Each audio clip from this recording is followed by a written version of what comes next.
Welcome to What No One Knows, the podcast that tells the secret behind the published books, hosted by LIZA Marie Garcia, the Chief Operating Officer of Now Publishing, a full-service book publishing and author PR firm. Through the years in the publishing industry, we've heard the statement over and over, "This is what no one knows," when we interview would-be authors wishing to tell their story. This is what this podcast is all about. And now to our podcast and our host, LIZA Marie Garcia. Hello, this is LIZA Marie Garcia from Now Publishing on our Now podcast called What No One Knows. I'm super excited to have in studio Dr. Rebecca White from the University of Tampa. We're going to talk today about a great collaboration effort that we're working on. But first, let me tell you a little bit about Dr. White, if you don't already know this about her. So she is a professor of entrepreneurship and the director of the John P. Lowth Entrepreneurship Center at the University of Tampa. She received her MBA and her Ph.D. from Virginia Tech University. She is definitely considered a thought leader in entrepreneurship education, where her research is based at the intersection of entrepreneurial ecosystems, opportunity recognition, and the entrepreneurial mindset. So she has a fantastic podcast we're going to talk about later on the show called the Enfactor, and we're just very pleased to have Dr. Rebecca White on the podcast. Thank you for being part of our show today. Thank you, Lisa. So excited to be here. I just love talking business, I'll tell you. I love talking about startup businesses. I love watching Shark Tank. I love reading success stories for business entrepreneurs. So it's just so fun to know you and for us to have a little bit of time to talk entrepreneurship, right? Yes, absolutely. Great. Well, let's kind of start from the beginning. I'm very curious to know how you got into what you're doing now. I mean, how did you segue into this, and what do you love about talking about businesses? Oh, great question. Thank you for asking that, Lisa. So I grew up with an entrepreneurial mom. She was way ahead of her time.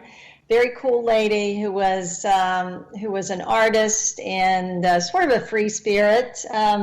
Maybe on the verge of being a bit of a hippie, but definitely an entrepreneur. And she had her own business, several businesses throughout my years of growing up. So I was always inspired by her and sort of the mindset, the way she approached the world, which is, through an opportunity lens and a possibility perspective. So I was always raised to believe that if I wasn't, if I weren't making mistakes, I probably wasn't doing anything. So it also gave me that way of looking at the world. So, but at the same time, my parents really valued education. So I tried a few careers, spent some time in banking and was a marketing executive for an engineering firm, but found my way back to education, got my master's and then ultimately my Ph.D., started teaching, got my Ph.D. in strategy, but at that time, I was still really interested in entrepreneurship. And it was a time when entrepreneurship was pretty exciting. It was, mid to late 90s, and there was a lot going on, and, it was pre-dot-bomb era, but I got sort of bit by the entrepreneurial education bug and got involved in that and became, sort of part of the second wave of educators in that space. There were a few pioneers that kind of led the way in the 80s or mostly in the early 90s, but by the late 90s it began to be a little bit more popular. And so started an entrepreneurship center along with a great team of people at University in Cincinnati, Northern Kentucky University, built that to a top 25 program. Did some really cool things there. One thing of note, started something called the Women's Entrepreneurship Institute, which was we partnered with the New York Times at that point and did education for female entrepreneurs. And then got really excited about my own entrepreneurial venture and started a company called Risk Aware, along with my partner, who was also in higher education. And that company, we got that company up and running, hired a CEO, and then shortly thereafter, I moved to Tampa, and really with the goal of building a program here at the University of Tampa. So I've been here 10 years, and it's been a fun ride, and been involved in a lot of startups, and I love the excitement and the energy and the possibility that's associated with it. Wow. So much of that I did not know about you. So thank you for sharing that. And I was going to ask you about the University of Tampa Entrepreneurial Center. So how many years, when was that founded? So there's been a program at the university since about 2004, but we changed directions and really grew it after I came in 2010.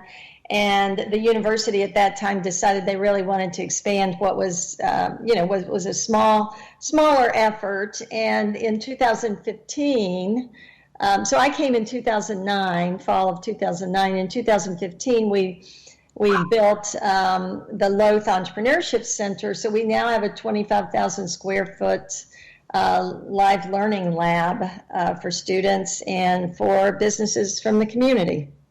Yes, it's pretty amazing. And I was trying to think back of when I first met you. You probably don't even remember this because I was just introduced to you along with like 30 other people. So, but I want to think it was about, I would think it was probably 2015. And I was in the center and then was even able to pitch in the center. So it's very impressive. I'm talking about it a lot lately, and I'm surprised when people don't know about it because it's such a fabulous center and just a wonderful program. And I'm so happy that you. Thank you. Yeah, for sure, that you put your talents and energies there, and it's wonderful. All right, so I'm very excited about this idea that you talk about quite often, and you talked about just a moment ago about that mindset, because it really is. I believe, attitude, mindset, perspective, outlook is everything. Mm-hmm. Right? Absolutely. And I found that over the years that's made all the difference in the success of entrepreneurial ventures. And even in an entrepreneurial ecosystem or community like Tampa Bay, one of the really cool things we did in 2016 was we started an annual study of the Tampa Bay ecosystem. And when I came to Tampa Bay, I was so impressed with the whole entrepreneurial mindset. So it was already here, but I think the rest of the world didn't really know a lot about what we were doing because we didn't necessarily have a coordinated effort. So with a gift from the Kauffman Foundation, we studied the region, and we do an annual report every year. And it's been phenomenal to see the growth since that first report we did in 2016 till now. And it's really all about this mindset of possibility, having the ability to recognize opportunities and the resilience to really endure during times of crisis and challenge.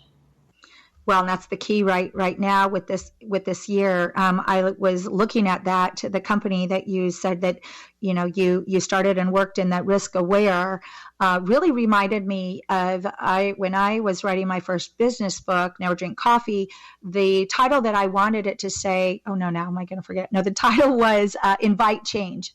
Mm-hmm. Invite Change. And the publishers had me change it, and they had some good reasons. I had a whole chapter on that, but that idea of, risk aware, change aware, just always keeping that, like you said, always keeping that perspective. And then the resilience comes up in terms of knowing that what's down will be up, what's up will be down, that you're aware, that the bad times are going to come, the digging times are going to come, the bad breaks are going to come, but knowing that you can choose to stay there or not. Right. Yeah, and I think what's interesting is, it's cliche that we always say that the one thing we can count on is change, but I think we're always surprised when things do change. And so the goal is really, I think, to be prepared for that and have, that's one of the things I really always want to leave my students with is, they built a solid foundation, a safety net, so to speak, of people and resources and all the reserves, I guess, that can help them get through the crisis and the changes, the ups and the downs that are inevitable. And it's, as right now, as we're going through, this pandemic, I think everybody's kind of reeling from this change. But what we know is that we're all, the good thing about right now is everybody's building up hopefully their resilience, because, that's how you build it, by going through challenge. So I'm jotting down your hashtag because I've decided it's now building up resilience, because I love that. So yes, hopefully that will happen. And hopefully these will be times, once we're through them, that people will reference back, like you said, reference back and know that it's going to be okay. Just keep doing the work. So, all right, cool. Well, I want to ask you, you sort of alluded to it, but we ask guests on this podcast, would they recommend that their family members, their children, if their parents follow in their footsteps? What I'd like to ask you, given that you spend most of your time in front of college students, is do you recommend to the college students that they become self-employed, that they become business owners, that they become entrepreneurs, or what kind of advice do you give that way to them? Well, it's really an interesting question, because I don't necessarily believe that self-employment is for everyone, but I do believe that an entrepreneurial mindset and the ability to recognize opportunities and to adjust and be prepared for opportunities is available to and valuable to everyone. So I do think self-employment is awesome. And I think there are tremendous opportunities for that right now. But again, I don't know that that's always for everyone. So, if you look, Lisa, at the word opportunity, it comes from the Latin phrase ob portu. And ob portu really, it refers to the time when the captain and the crew were always waiting and watching, when the ports were not dredged. And they had to wait until the tide would rise enough for them to get their ships in. And so if you think about it, you have to be ready. You have to be prepared. And so I recommend this entrepreneurial mindset to anybody and to everybody, because, the wind's going to change, the tide's going to change, the current's going to change, and you need to be prepared, because your opportunities in life, whether they are to start your own company or to be a part of something bigger maybe and start a project or a program, or even, do something that's a not-for-profit, regardless, this idea of an entrepreneurial mindset, I believe, and the ability to be resilient and to adapt to changing contexts is valuable to everybody. And so that's what I really try to teach and focus on. And that's what I would love for my own children and to have, and hopefully they do. And so entrepreneurship for everybody, not necessarily, but entrepreneurial mindset, absolutely. Fantastic. All right. Well, we're so happy that you joined us, Dr. White, and I'm going to talk a little bit more about your podcast, The Enfactor, and we'll make sure that we have plenty of notes in the podcast for people to connect with you and to follow you and to be inspired by you. So thank you so much for inspiring us and being on our podcast today. Thank you. Thank you, Lisa. It was an honor. Thank you.